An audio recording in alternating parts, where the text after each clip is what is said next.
दोस्तों, income tax department की तरफ से आया नया अपडेट। टैक्स नोटिस भेजकर आईटी विभाग आपसे दस्तावेज मांग सकता है।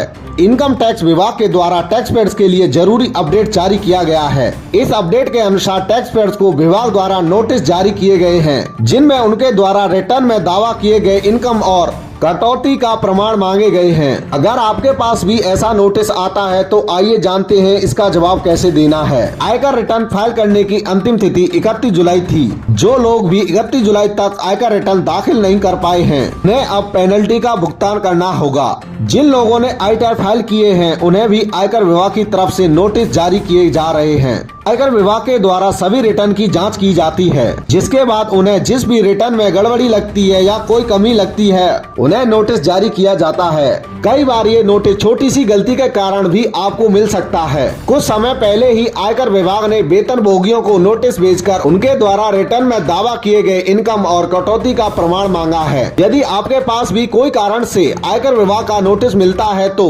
आपको क्या करना चाहिए? इस क्षेत्र के जानकारों का कहना है कि कई बार आयकर रिटर्न में दाखिल किए गए दावे ऐसे होते हैं जिनके कारण आयकर विभाग का ध्यान आपकी तरफ आकर्षित हो सकता है। ऐसे में आपको आयकर विभाग का नोटिस मिल सकता है। यदि आपको भी कभी इनकम टैक्स का नोटिस मिलता है तो उसे आपको इग्नोर नहीं करना है और ना ही घबराना चाहिए। नोटिस में जवाब देने की समय सीमा के बारे में भी लिखा होता है। जानते हैं कि जब आपको भी आयकर विभाग का नोटिस मिलता है तब क्या करना चाहिए। जब भी आपको आयकर विभाग का नोटिस मिलता है तो उसे सबसे पहले आपको अच्छे से पढ़ना चाहिए। इसमें आपको हर चीज को ध्यान से पढ़ना चाहिए। यदि आपको आयकर विभाग से प्राप्त नोटिस में कुछ समझ नहीं आ रहा है तो आप किसी प्रोफेशनल से सलाह ले सकते हैं। किसी भी चार्टर्ड अकाउंटेंट के पास उस नोटिस को ले जा सकते हैं। इसके माध्यम से आप आसानी से प्रतिक्रिया दे सकते हैं। आईटीआर में जिस भी दस्तावेजों का आपने ब्यौरा दिया है उसे एकत्रित करें। नोटिस में बताई गई सभी विसंगतियों को इन दस्तावेजों के माध्यम समझ सकें। आप जब भी आयकर विभाग से आए नोटिस का जवाब देने वाले हैं तो पहले मसौदा तैयार कर लें।